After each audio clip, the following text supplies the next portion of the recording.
1986 সালে আমেরিকার বস্টনে এক অদ্ভুত পরীক্ষা করা হয়। এক ফাঁসির আসামিকে বলা হয় যে তোমাকে ফাঁসি না দিয়ে বিষাক্ত কোবরা দিয়ে কামড়ানো হয়, তারপর তোমার মৃত্যু ঘটানো হবে।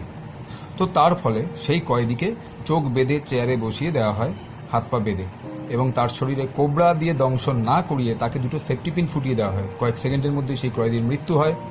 এখন তারপরে দেখা যায় পরীক্ষা করে যে সেই কয়েদির শরীরে সাপের বিষ ছিল। এখন প্রশ্ন হলো যে এই সাপের বিষ এলো কোথা থেকে।